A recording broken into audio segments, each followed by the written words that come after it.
Hey guys, Jordan here from Show Me Vegas. Hey, it's almost September, and you know what that means? It's time for another news and updates video. Fall 2024 edition, let's get into it. But before we do me a favor, look down, see if you're subscribed, and if you're not, hit that subscribe button. Help us grow this channel and get these videos out to more people. It's totally free. Just hit that subscribe button, and while you're down there, turn on that notification bell so you get notified when we upload videos. We do far more than this. I try to put out one of these news and updates videos every quarter, but in between we have tons of Vegas content, hotels, restaurants, things to do. If you like Vegas, you're going to like these videos, so do me a favor and hit that subscribe button. Alright, being that it's almost fall, it's time to start thinking again about F1. F1 returns to Las Vegas for the second annual Las Vegas Grand Prix this November. Race week is the 21st through the 23rd. The race will take place again at 10 p.m. on November 23rd. And that means, unfortunately, it's almost time to start setting up for the race again. Now, if you followed this last year, you know that most people found it to be an absolute disaster. It disrupted the strip for more than 9 months. Not so this year, because that repaving process doesn't have to be done every year. The setup of the track will begin the first week of September this year, and they're going to start near the corner of Harmon and Las Vegas Boulevard and move counterclockwise around the track. First is going to be lighting, and then when they're done with the lighting, they'll come back, starting in that same spot, and go counterclockwise around the track again, putting up the barricades. Now, they're saying that most of the impact this year is going to be just lane closures at night, not even during the day, so it's going to be a lot less intrusive than it was last year. They've actually set up a website this time around to show the progress of the track setup and where you can expect delays. That'll be mostly beneficial to locals, but it might help you as a tourist as well, so check that website if you're worried about traffic impacts of F1 if you're visiting anytime between September and December this year. Teardown of the track will begin on Monday, November 25th, the Monday after the race, and supposedly last until about December 24th. Now, this is just for the track itself. A lot of the grandstands are privately owned, most notably the Bellagio grandstand that is constructed out over the water.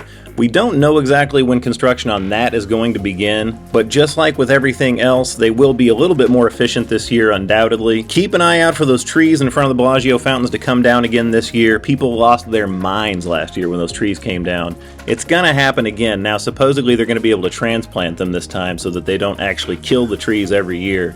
So we'll see when that begins, but expect it sometime at least by the beginning of October, I would think, because that's quite a structure in front of the Bellagio, and it's not going to go up just overnight. If you want to see what this mess looked like last year, we have a video out there on the channel showing the track setup from October of 2023. I'll drop a link to that video in the description box down below. Spoiler alert, it's not pretty. If you're a first-time visitor to Las Vegas, October, November, early December is probably not when you want to go because the strip is not going to look like you expect it to.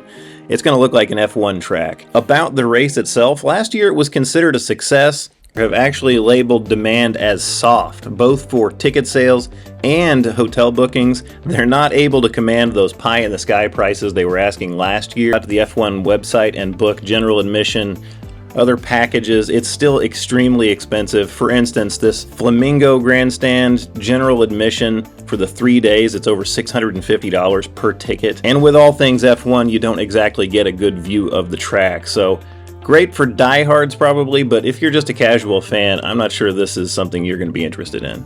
Alright, moving along, let's talk about new things coming to Las Vegas. There is a lot on tap, as there always is on the Las Vegas Strip. Let's start with something that's already open, Disco Show. I talked about this in a couple of previous quarterly updates. It's finally open at The Link. This is Spiegelworld's new show, and I've got to be honest, I think this looks really cool. Now, I am by no means a dancer, and you actually kind of are in the show, a Disco Show. You're actually on the dance floor. But the little clips that I've seen don't look all that awkward. It actually just looks like a cool experience. Spiegelworld is known for some really cool ideas, and we love their other shows, so if you're looking for a new show or a new experience altogether, go out and check out Disco Show. Like they did with Super Frico and Opium at the Cosmopolitan, they've also included a restaurant in this concept. It's called Diner Ross, and it's modeled after a 70s diner. Looks really neat, so you could make an entire evening out of this, dinner and a show, all rolled up into one. If you're looking for an activity rather than a show, Swingers Mini Golf at Mandalay Bay is set to open on November 8th. This is the latest location of a concept that previously has been opened in London, New York City, Washington, D.C. This isn't going to be old school putt-putt. This is adults only. It's high energy. There's actually a DJ. There are cocktail carts and street food available. This is kind of nightclub meets mini golf, and I'm pretty excited to check it out. And I know it's not going to be cheap, but I think think the best way to measure the cost of something like this is by comparing it to what else you might be doing in Vegas if you're not doing this, like going to a show, or even gambling. How much money could you lose in the hour to 2 hours you might spend here at Swingers? So it's a neat idea. It's taking up the space that was formerly Light Nightclub at Mandalay Bay. Again, opening on November 8th, 2024. Let's talk about restaurant changes. 3 new restaurants are coming to the Flamingo eventually. We've been talking about this for a while, but Gordon Ramsay Burger and Pinky's by Vanderpump, both of those restaurants were supposed to have opened in summer 2024, but construction continues and there's not been any updated timetable. I chalk that up to Caesars being Caesars, but surely those restaurants will be open by this fall. Also, Havana 1957. This is a Miami-born Cuban restaurant. It is a chain, but it looks pretty cool. That's going to be going in where the Tropical Breeze Cafe used to be at the Flamingo, across from the old buffet space. The buffet at the Flamingo shuttered during COVID and has never reopened, and it still just sits there. A lot of unused space. Hey, how about a food hall? Speaking of food halls replacing buffets, Vital Vegas dropped a rumor recently that the Bellagio buffet was closing.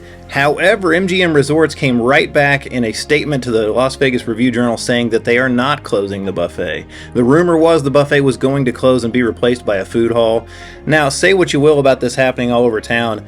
Honestly, the Bellagio buffet is not what it used to be. It's quite honestly not very good. And I actually think a food hall right in that space would be better than the Bellagio buffet. But alas, MGM Resorts denies this rumor. That doesn't mean it's not gonna happen eventually. Usually where there's smoke, there's fire. So we'll see if they're just trying to cover themselves so they don't lose all their employees in the meantime. But for now, what we know about the Bellagio buffet is that it's gonna remain. Speaking of the Bellagio, Picasso has closed after 26 years. This was a Julian Serrano restaurant that had been there since the hotel opened. You might know it from the scene from Ocean's 11 where Danny Ocean surprises his ex-wife Tess and then Terry Benedict comes along. You might also know it as the restaurant that used to feature Picasso paintings on the walls. Those haven't been there in a few years now.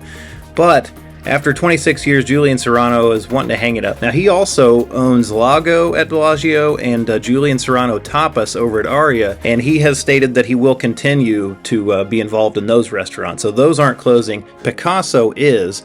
In the meantime, the space where Picasso used to be is going to be occupied by Prime Steakhouse while they renovate Prime Steakhouse. So Prime is going to stay in its original space after the renovations are done. That will free up Picasso for a new restaurant. We don't know yet what that will be. Not very far away from the Bellagio, we can expect another country western bar by a famous country singer, this one by Jason Aldean. According to his website, Jason Aldean is opening a restaurant at Project 63 or 63 or whatever they're calling that now, in front of the Crystals shops at the corner of Harmon and Las Vegas Boulevard. I have heard very little about this until just recently, and according to his website, this restaurant is going to open in fall of 2024, which seems kind of suspicious given that we've not seen any kind of construction or heard anything about it until now. But another spot in the fashion of Ole Red. It's been such a success over there. It's now going to be copied all up and down the strip, you can bet. This is probably going to be number 2. Number 3 might just be a Garth Brooks bar across the street where Margaritaville used to be. That's not been confirmed yet, but this one has been confirmed, so if you're a country western fan, you're going to have a new place to hang out, supposedly this fall. Another restaurant that closed recently that a lot of people were pretty upset about was Holstein's at the Cosmopolitan. That had been there since the Cosmopolitan opened back in 2009. It is officially closed now. Construction walls are up. That's going to be replaced by a Mexican restaurant. That restaurant will be Mariposa Rosa by Gen 3 Hospitality. No timetable for that restaurant yet, but the construction walls are up and the permits have been filed. It's about a $2.9 million renovation. That sits right next door to China Poblano by Jose Andres. And speaking of Jose Andres, his new place, Bazaar Mar, is now open in the Crystals shops. This is described as a seafood and tapas spot rooted in Spanish flavors. The flagship restaurant of Jose Andres is Bazaar Meat up at Sahara. It had been rumored that that was going to close and they were going to move that potentially to the Venetian or Palazzo, but that never came to fruition. It's still there and there hasn't been anything formally announced about that.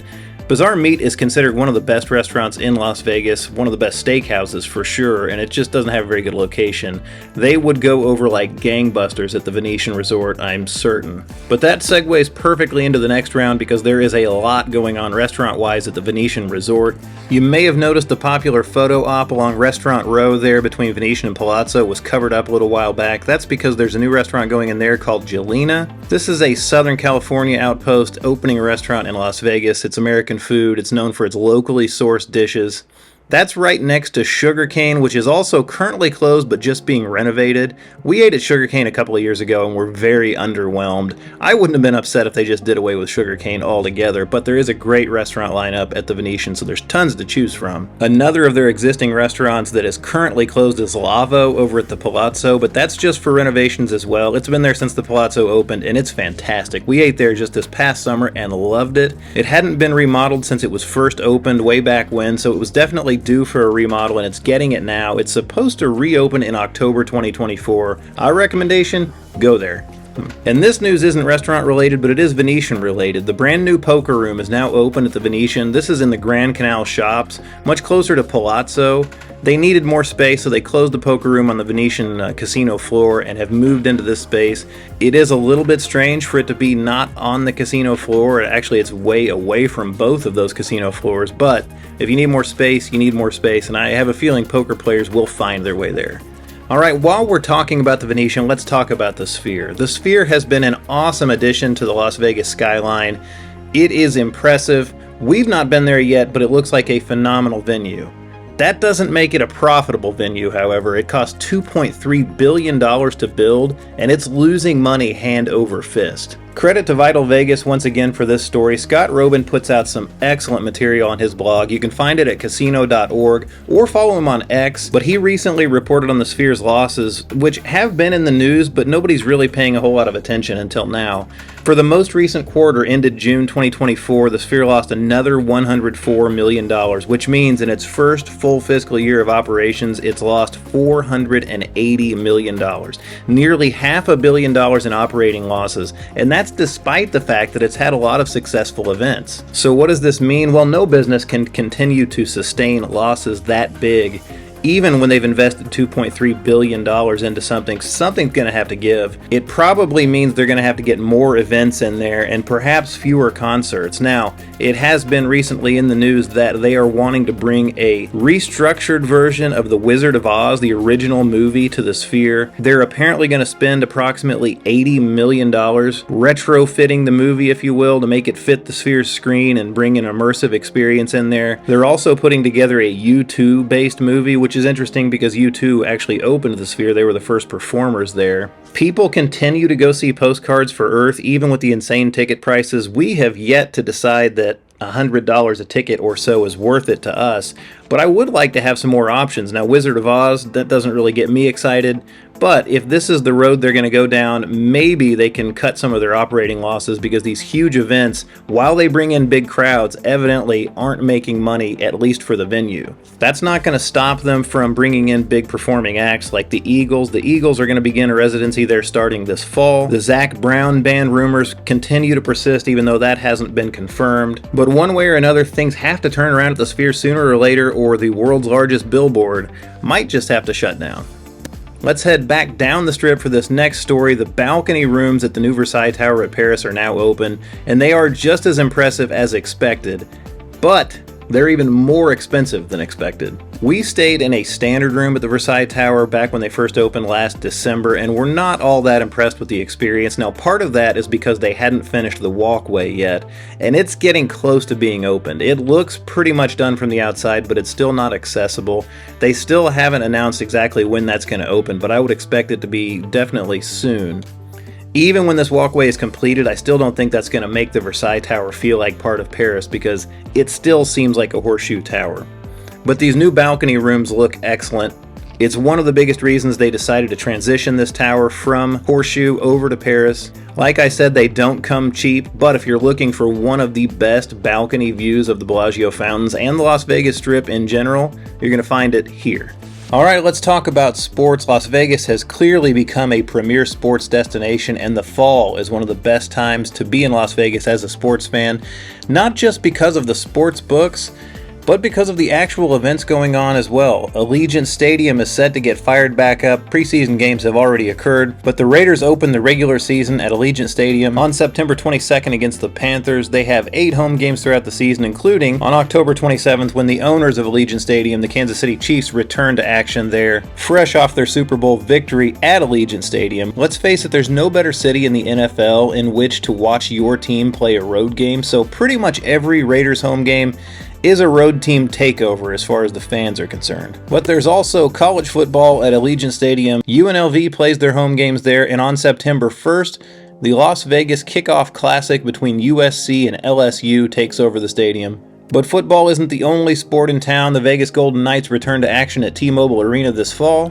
The Golden Knights play their first preseason home contest on September 25th, and then kick off the regular season against the Colorado Avalanche on October 9th. Finally, let's talk about fall concerts and residencies in Vegas. I'm going to run through these pretty quick. We of course have the usual suspects like Carrie Underwood at Resorts World in October, Barry Manilow September, October, November at the Westgate, Garth Brooks continues at the Coliseum at Caesars Palace October, September, and December dates available, Shania Twain at Planet Hollywood in September and November, Lenny Kravitz, a few shows at Park Theater in October. Also at the Park Theater, Maroon 5 dates in late September and early October.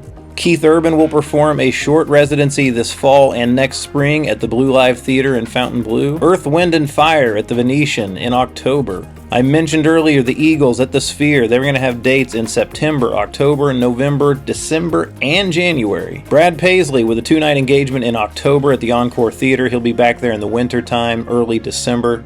Pink's Summer Carnival along with Sheryl Crow, The Script, and Kid Cutup. Usher will be performing at T-Mobile Arena in November the 15th and 16th. And of course, if comedy is more your thing, famous comedians are in Las Vegas all the time. Too many to list here. I suggest visitlasvegas.com or vegas.com, both of which have excellent lists of upcoming shows and residencies.